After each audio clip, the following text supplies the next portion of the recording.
Thank you all for coming. I am Stacy Zwick. I'm the Director of School Counseling here at Pomperaug High School. But this evening we have a wonderful speaker, Morgan Kelly, who's the Director of Student Financial Assistance at Sacred Heart University, and she has a wealth of information for you this evening regarding financial aid.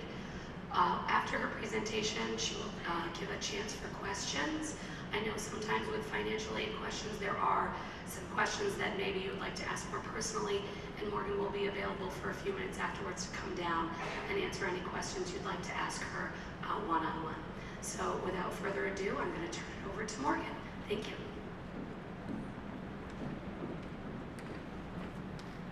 Hi, can everyone hear me?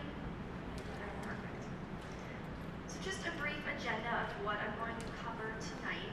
The updates to the FAFSA for this year, which are new, the different sources and types of financial aid that exist, the applications schools are going to ask you to fill out, how your students' eligibility for financial aid is determined, and then to help you get through the next few months, I'll go over the net price calculator, student loans, and some outside scholarships, and just questions you should follow up before your student enrolls at a school.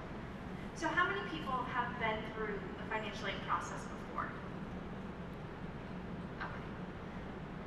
So the way that financial aid has worked up until this past October, a couple of weeks ago, the government would ask you to fill out on the federal application for financial aid, the FAFSA, your most recent verifiable income information. So if your student was enrolled in college in 2016, right now, you were asked to supply 2015 tax information.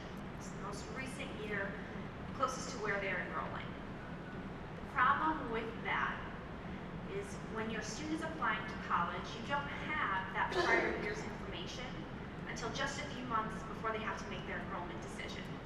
And so it was a very tight time frame to fill out the FAFSA in January and then have an enrollment decision by May.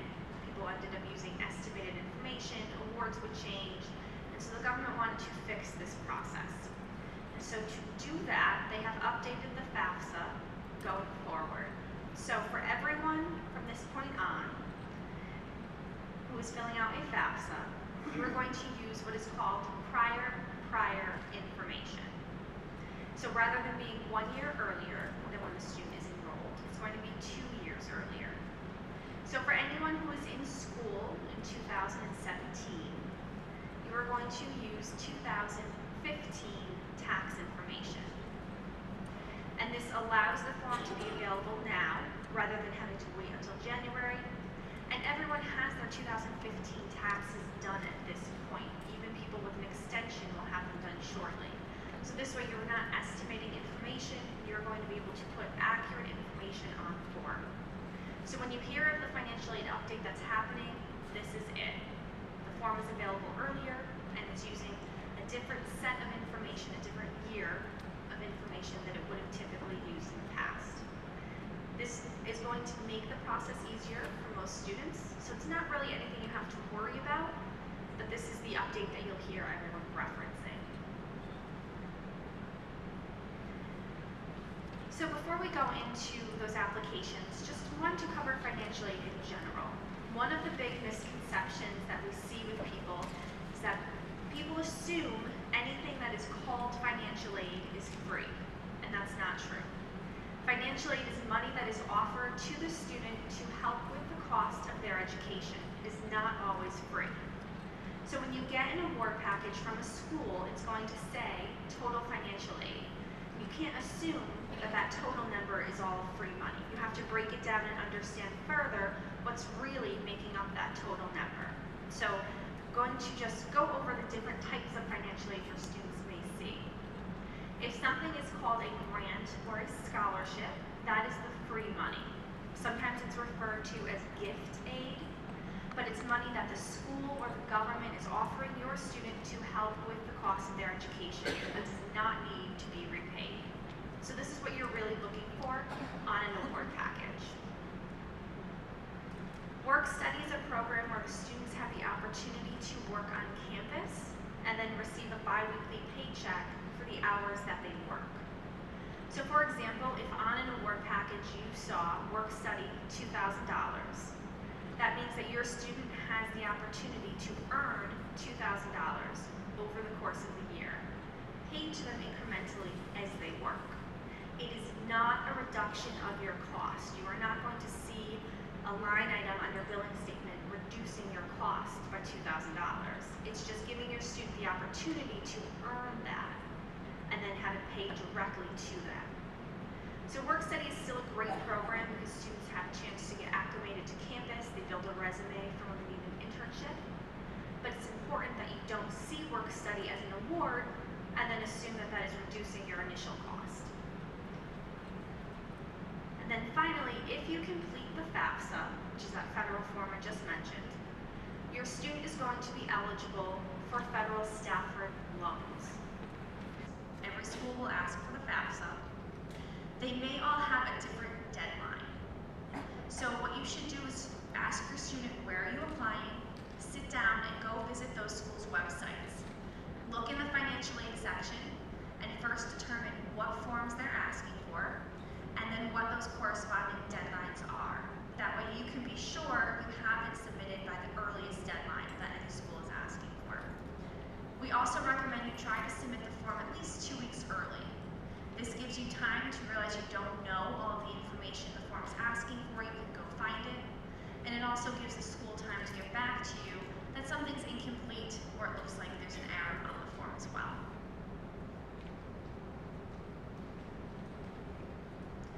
So when you fill out the FAFSA or any federal financial aid document, you're completing them online. And so to verify that you are who you say you are, the government issues every student and parent an FSA ID. So if you've gone through the financial aid process in the past, but not in the most recent couple of years, this process is replacing what was your federal PIN, which is what you used to sign federal financial aid documents with. So if you went through this a few years ago or even earlier, that PIN number needs to be updated to this FSA ID. At least one parent should have an FSA ID. I recommend that both get one because it can take the government up to 3 days to verify the information you submit. So you want to make sure you both just have one on hand. But to sign the FAFSA, it's one student and one parent that are required. If you have multiple students in school, your FSA ID as a parent is specific to you, and you can use your ID to sign each of their federal forms. They, as students, need their own specific ID, but you as a parent only need one. You can sign multiple students. The website on the bottom here, fsaid.ed.gov, is where you go to register. Make sure that when you get this ID, and when your student gets their ID, and it asks for an email, you are not using their high school email. You want to make sure this is an email account that they will have access to well after they graduate. So if they don't have a Gmail or a more generic account set up, have them create one so they can start to use that for this process. It's also important that you don't use nicknames. If you have changed your last name recently or you never changed it when you got married, make sure that you are using the name that the Social Security Administration has on file, not the name that you go by.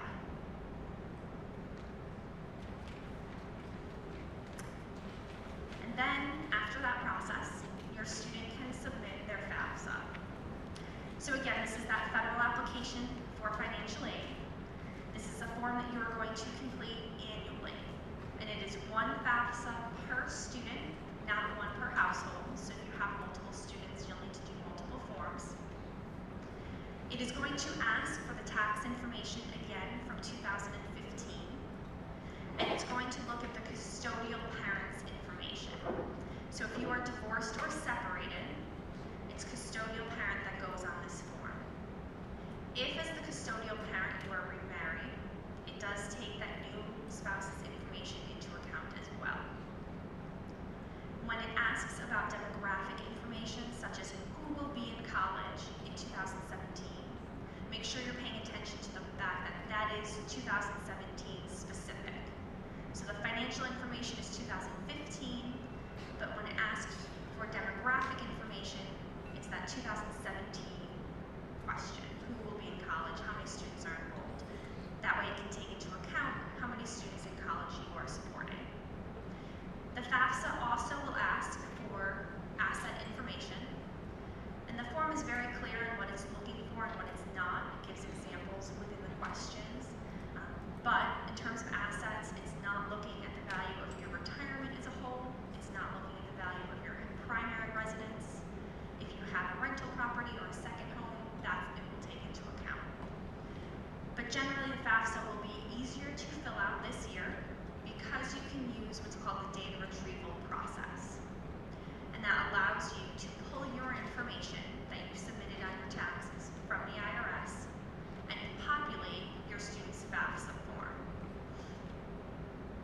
So a little bit more detail about that. I have the steps listed on this slide. So when you go through the process and you are in the financial section, you're going to see questions to determine if you are eligible for data retrieval. And if you are, we strongly encourage that you use this. It reduces the errors that can occur on the form. It helps reduce your chance of being selected for verification, which I'll go over. And it makes the form a little bit quicker.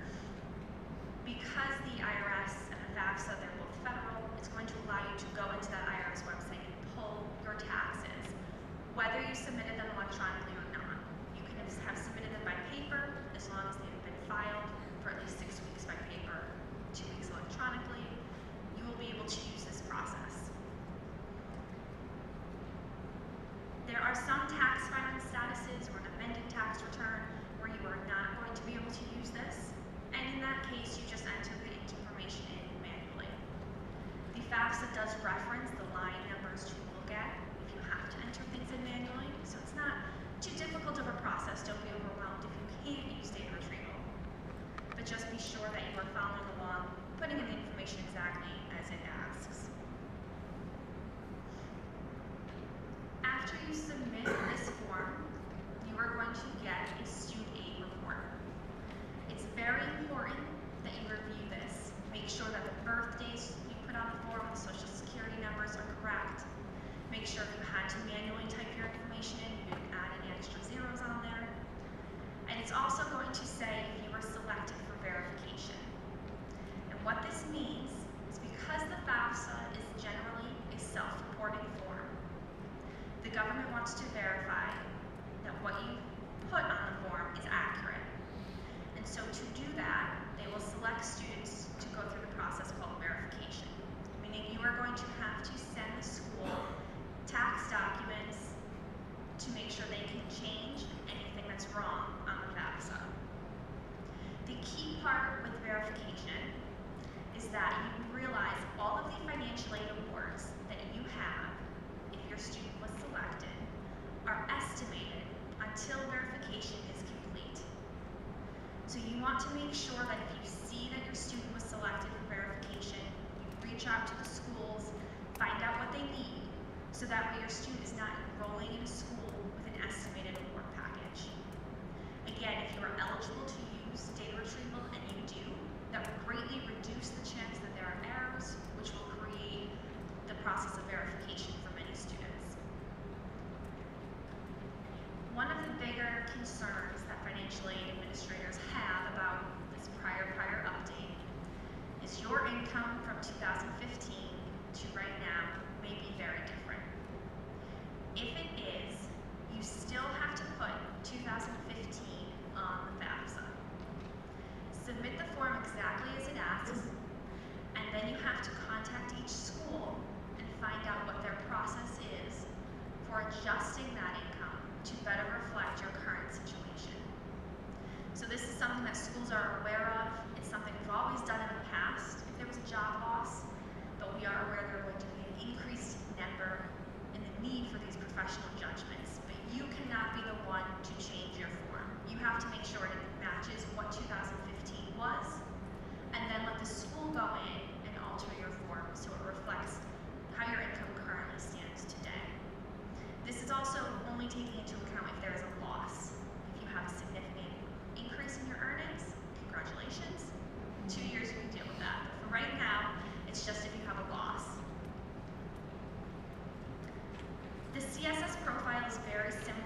FAFSA.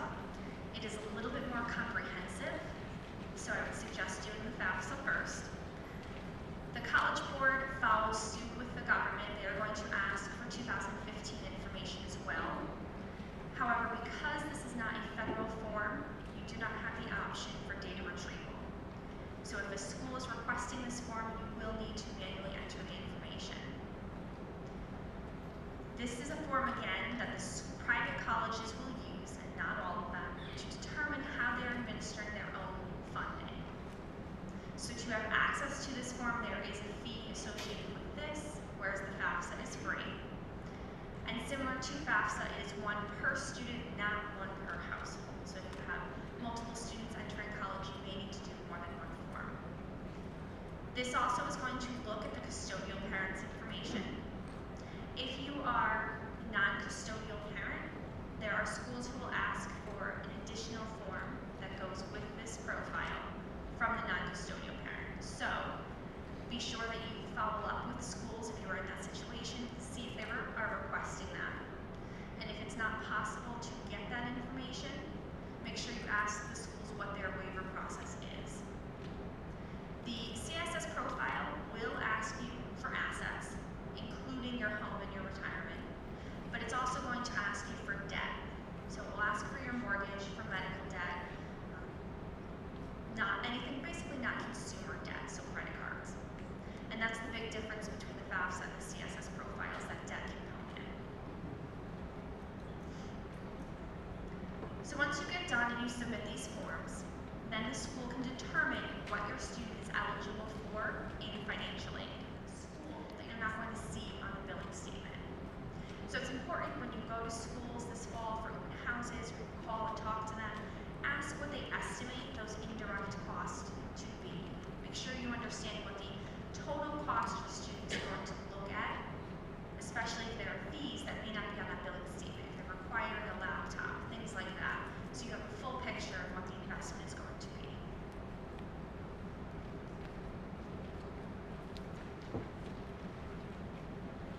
Your expected family contribution is a number that the government calculates based off of the information that you provide on your student's FAFSA. It's based off the income information alone that you provide on your student's FAFSA. If there's any part that you retain of what I'm saying tonight, let it be this slide.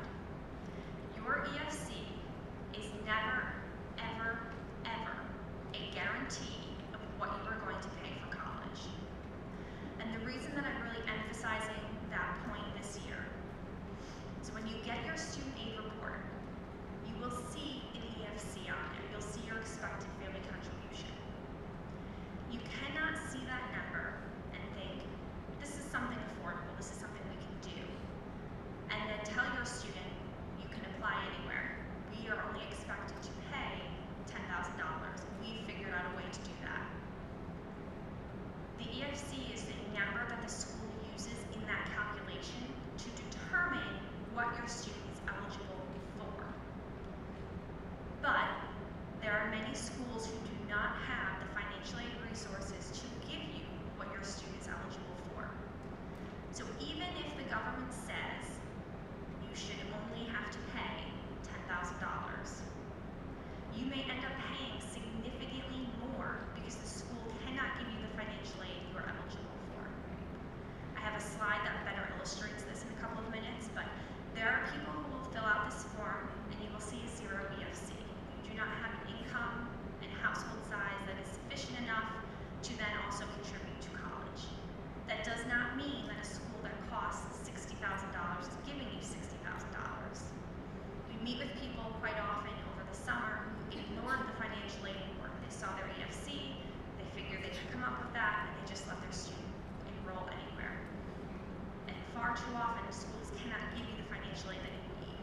So really, when you see this number, just know that it's part of the calculation to determine what your student can get in financial aid, but do not hold on to it as the final number of what you are going to pay. So that EFC that you're going to get, that is specific to your student. The eligibility is going to change because part of that calculation is the cost of the school. So your student may get a subsidized loan at one school, but not at another, because your eligibility is different. Your financial need is different in every school, because every school has a different cost. So a school could cost $60,000, it could cost $10,000. If you have a $10,000 EFC, that will never change no matter what the cost of the school is. The only thing that's changing is your student's eligibility at each school.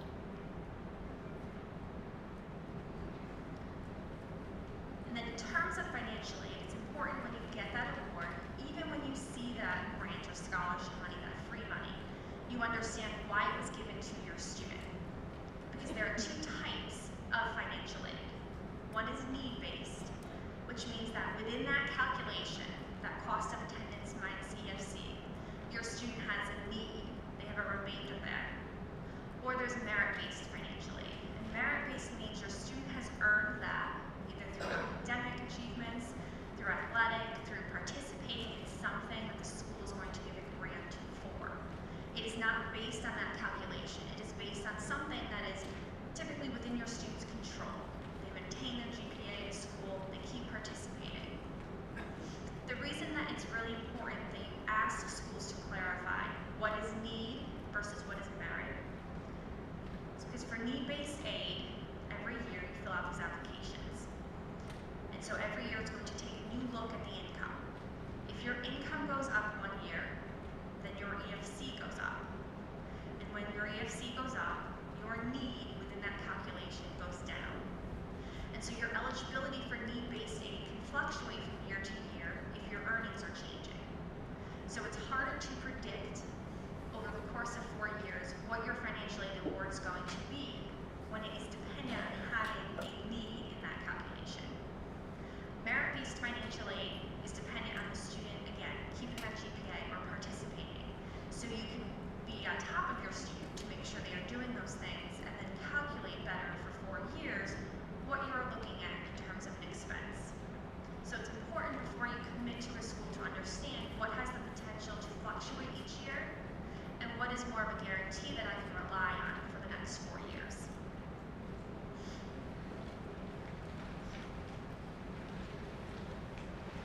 So in terms of a financial aid award, using that $45,000 cost and a $10,000 EFC. So in this example, you have $35,000 worth of need. Those federal Stafford loans that I mentioned before, all freshmen, they can get $5,500 for the year, so the government offers that. Work studies typically about $1,500. And so in this example, the school will come in and give you a $28,000 award. So in this example, your need has been met in full through financial aid. You will get a financial aid award in this example, and it would say total financial aid $35,000. But this is why it's really important you break down. Only $28,000 is free. $1,500 your students earning throughout the year is not helping right off the bat, and $5,500 they're repaying after they graduate. So although your need has been met through financial aid in this example, you only really have $28,000 that's free. Regardless of that, this is still not a bad financial aid package because you do have $35,000 worth of financial aid resources to help cover the cost of your students' college. So at least that part of their need has been met. This is also not the reality of what happens. So you have the same EFC, it's $10,000, and the government's going to offer the same work study, the same loan. But the school does not have $28,000, so they give you what they have, and that's $13,000. And so you are left with an unmet need of $15,000. So in this example, in the government's eyes, on that FAFSA student aid report, your EFC is still $10,000. That never changes. But your actual out-of-pocket expense is much higher than that because the school cannot give you everything that your student qualifies for. And so this is the point I was trying to illustrate about not taking that EFC and running with it. Understanding that it's great if the school can fill your need with just a grant, but more often than not, you are going to be left with a significantly higher out-of-pocket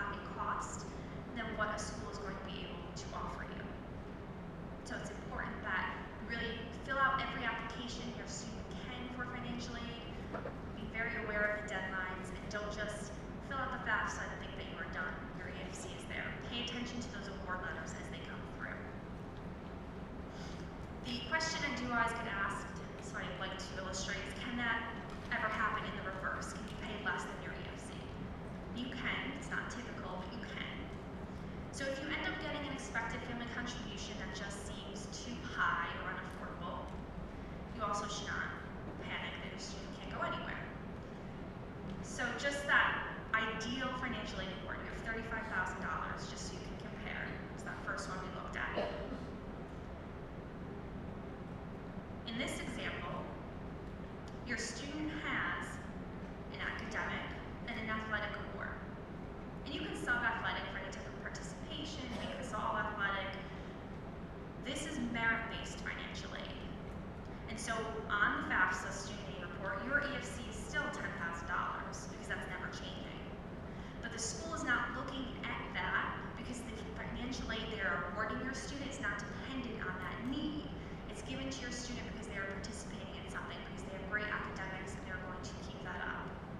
And so even though your EFC is still $10,000, you're only responsible for $7,000 because you have enough financial aid that you can exceed what your student has as a demonstrated financial need. So when you go and ask schools about that need versus merit-based financial aid, one, you want to know if the need-based aid can fluctuate from year to year.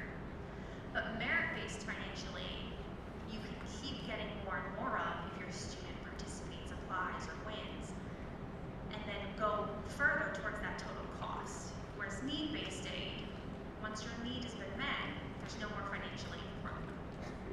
So make sure you're very aware of what the school is offering and how they're classifying their financial aid. So my hope with those slides was that I scared some people, got you to pay attention. Most of the award packages are not going to come until February or early March. The goal of this new FAFSA process is that eventually they will come earlier, but schools have only had a year notice that this is happening. So schools and states do not have their budgets ready early enough to start issuing financial aid awards too much earlier. So if you are really concerned at this point of what a school is going to offer your student, I strongly suggest that you complete the net price calculator. This is available on every school's specific website. They are required to have it on their website by the government. And this will give you a mock financial aid package. So it's not a guarantee, but it is a very good guideline of what that school would offer your student in financial aid. You don't need income information I have up here, but it's only as good as the information you put into it. So I do recommend having something to reference when you go through this form. It'll take about 10 minutes depending on the school, maybe a little bit longer if they are looking at providing more detail than an award. But it's a good baseline to decide where you should invest your time this fall at open houses, where you should encourage your student to really look at, where you should try to hold them back from a little bit. Don't let them get too emotionally attached to a school that is just financially out of reach. When you fill this out and you get an award package, if it is concerning to you, you can certainly call the school and ask.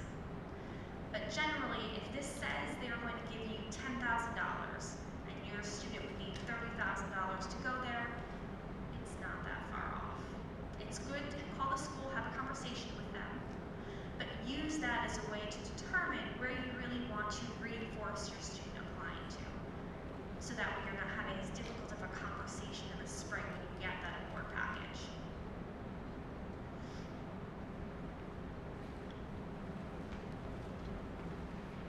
So I mentioned briefly those federal Stafford loans. Those are the only loans that your student can get without a cosigner. And that's $5,500 for the year as a freshman student. The reason I really want to emphasize that is because if you go through the net price award calculator with your student, and they say, I don't care, I'll take a loan out, I'm going to go there, it's not just their choice. Somebody else has to be on the hook with them. So you have some options. You have a parent loan, which is solely in your name for their costs. Or you have a private loan that's in their name and you have a co-signer for that. I would highly recommend that you look at some loan repayment calculators for student loans. Sit down and talk to your student about what they're thinking as a career path. Is it really affordable to borrow $100,000 for a bachelor's degree for their career path? The answer is almost always no, regardless. And really start that conversation now. If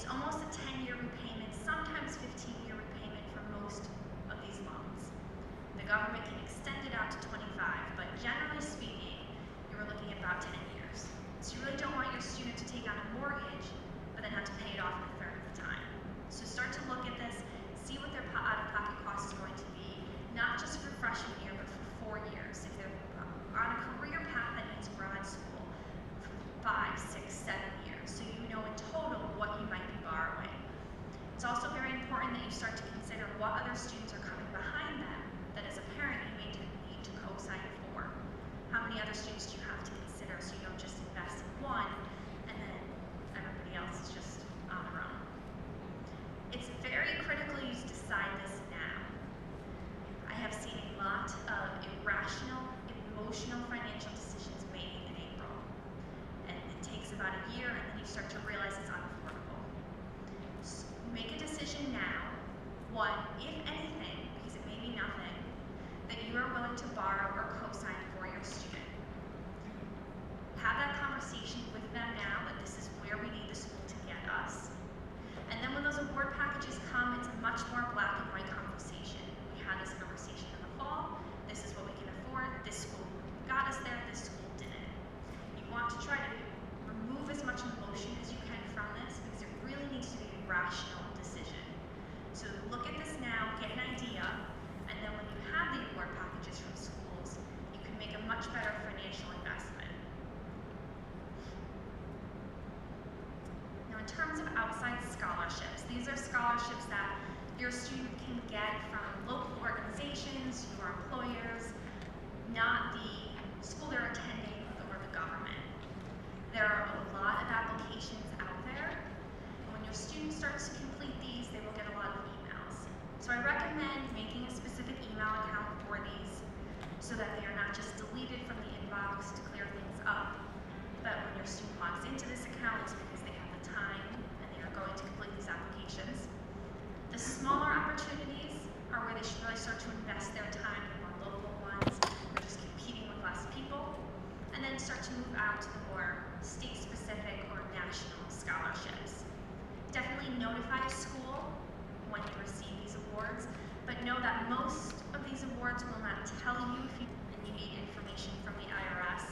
That top website is where you go, irs.gov/transcript. The schools will give you this information as well if you want to take a look around first.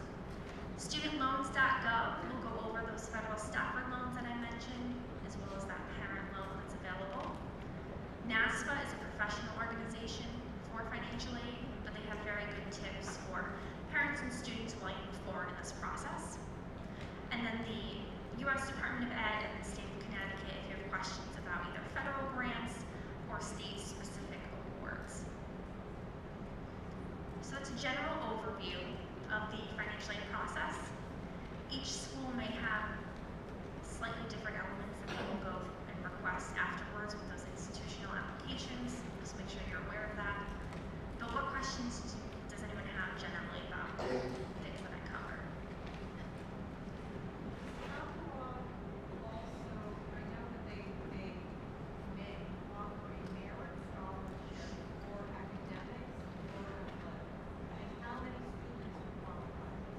So for Paparock High School, how many students qualify for the merit or academic scholarship that they offer? It really varies by year. We give out about around $200,000 a year in different scholarships to students. But when students are applying for merit by school, it varies from year to year how many students are achieving that merit scholarship. How many got the merit scholarships this We don't give the merit scholarships. The colleges give the merit scholarships. So we're not always aware of who got merit scholarships in schools. They don't always share that information with us. Okay, so it's not Paparock, correct? No, we do not give merit. Merit is what's coming from the colleges. And that's typically very often based on SATs, GPAs, and different schools have different variations of what their merit qualifications are. Go ahead.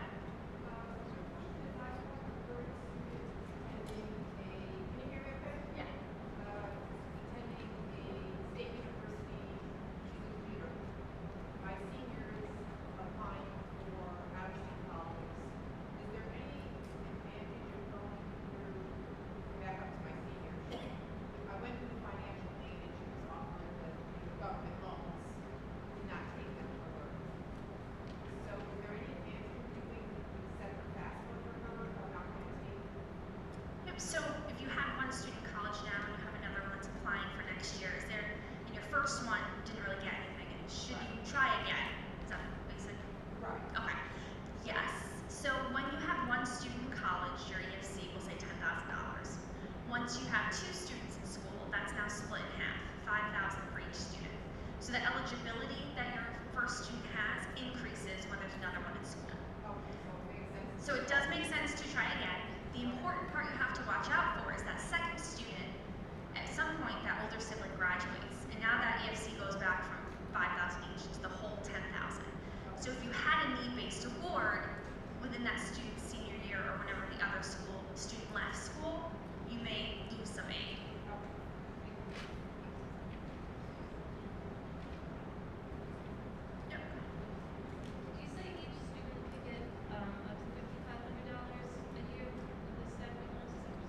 so can each student get up to $5,500 a year for the Stafford loan? Yes. For freshmen, it's $5,500, sophomores, it's $6,500, and then juniors and seniors, they can get $7,500 each year for each student. What do you recommend filing that defense application? Is it junior year, senior year, does it matter? Can you start early? Is there advantageous to start early? So when do I recommend filing the FAFSA? You could file a FAFSA any point after October of the student's senior year of high school.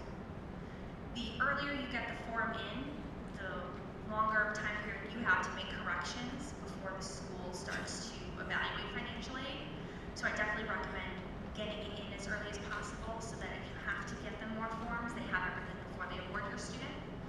If your student is currently a junior in high school and you just want to get a handle on the award packages, I would do the net price calculator. The FAFSA, there's not really an advantage to doing it in their junior year, but the net price calculator will definitely help at each school to go over the awards that they may get. On the FAFSA, they ask for a list of colleges that you're applying to. How often do you update that frequently? Yep, so on the FAFSA, it's going to ask for what colleges do you want this form sent to. So how can you update that? So the FAFSA will give you a space for 10 colleges. Once the schools have received that form, you can go in and delete other schools, add more. If your student in December decides they want to go somewhere that you hadn't initially sent the FAFSA to, you can just log back into the form, add the school, and send it. Was it FAFSA that you mentioned we should start 2 weeks earlier to make sure that if there's any error, they can work it out? So we can actually submit that early. So was it FAFSA that I said submit early, and can you submit early? Was that your question? Yes, you mentioned one of the forms you said submit about 2 weeks earlier. Yes, so in terms of submitting 2 weeks early, what forms did I mean? The FAFSA, definitely. Submit that as early as possible before the deadline, especially if you see that you are selected for verification or if you're reviewing the student aid report and you see that you put something in wrong, you can go and correct that. And for the CSS profile, it's just the same thing. Because the CSS profile is very comprehensive in what it will ask for, you may not know all the answers. You may just need a break from it. So at least 2 weeks before will just give you some buffer room. So is that the same if they're doing early action? Most schools for early action will want the form probably in November or early December. So as soon as possible, definitely get it in. And many schools will have different deadlines for their forms based on the enrollment path that your student chooses. So early decision, early action, or regular. They may have different deadlines for their financial aid forms.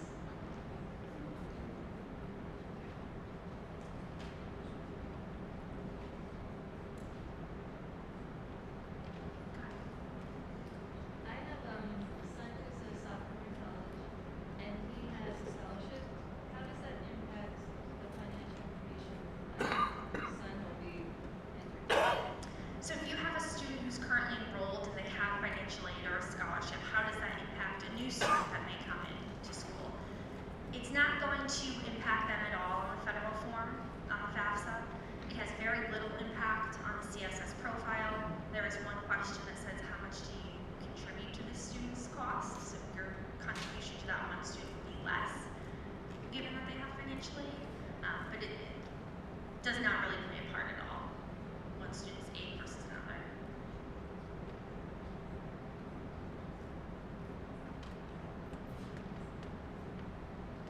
Any other questions? Go ahead. For assets, do you 529 plans on check count into that? Yep, so in terms of assets, on the FAFSA and the CSS profile, where does a 529 plan or a check account fall? If you are the custodial person on the account,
does because it will take into account their income, the student's income. So the EFC looks at parent income and assets as well as student income and assets. More often than not, students are not earning enough that it has a huge impact on the EFC. It might increase it $50 or $100, but unless they are earning $10,000, $15,000, $20,000, it's not really going to start to have a giant impact. Depending on how much the student works once they're enrolled as well, you can talk to the school if they were putting that towards tuition in terms of how they can work to try to reduce that. But depending on how much a student makes, it does affect the EFC.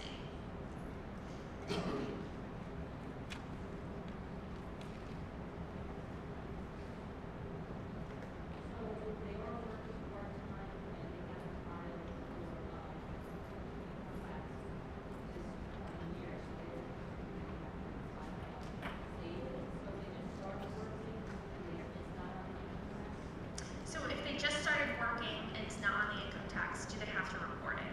There's kind of two answers to that question. One is only what did they earn in 2015.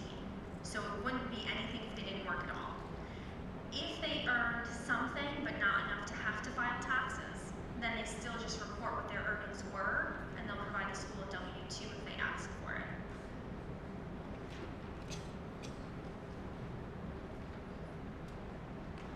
Once upon a time, it used to be, I have to date myself, it used to be, obviously the freshman year, the parents kept paying the children on the taxes for the senior year, so the parents' income had to be included in financial aid. But by their sophomore year, they could file independently, parents no longer claim them on their income taxes. So financial aid would only be based upon the child's income, if you will, young adult's income, the sophomore. It is my understanding that that no longer can occur. And is that because they require the individual to make X amount of dollars, or I can't remember what happened? Yeah, so at one point, and once the students were no longer claimed as a dependent, parents were not required to submit financial information for financial aid. But that has ended. And so why has that changed, kind of, and how did that happen? So the government will not allow a student to be independent unless they meet very specific criteria, which would be they have a dependent of their own, so they have their own children, they're a veteran, they're over 24 years old, they're in a graduate program. Other than that, even if you are not claiming your student on your taxes, they are still not allowed to be considered independent from a financial aid perspective. The reason the government changed that was because parents were still supporting their students, they were still dependent within their viewpoint of what a dependent person would be. And so to reduce the amount of financial aid they awarded, you can only be independent if you meet those 4 qualifications or you are an emancipated minor, which is exceptionally hard to prove without court documentation. So generally speaking, if you have contact with your student, even if they don't talk to you at home, but you still see them occasionally, they are going to be a dependent student. It's not necessarily an income threshold, it's just categorization of the government for how that works.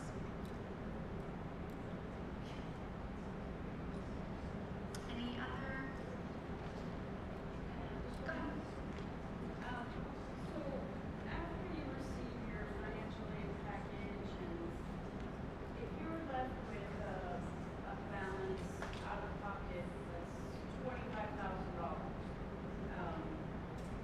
are there other lending options to cover that balance, like a Sally Mae? Yep, so if you are left with a significant out-of-pocket cost after the financial aid, are there other options for a loan? There are other options. So you can use a private loan or a parent loan to cover your EFC as well as any remaining unmet need balance. Generally, the way that the lenders will view this is that same cost of attendance, except they'll look at the cost of attendance minus the financial aid a student received. That's the amount that you can borrow. So with those private loans, with the parent loans, they are based on a credit check. So you will see that some colleges will put on an award package federal parent loan. And that's very deceiving because doesn't mean you're going to qualify for that. It does look at a debt-to-income ratio. It does look to see if there's anything negative on your credit history. In terms of private lenders, what their standards are going to be and their interest rates will definitely vary based on the co-signer's credit. So you can borrow the full amount. It's just not a guarantee that you will get approved for the loan.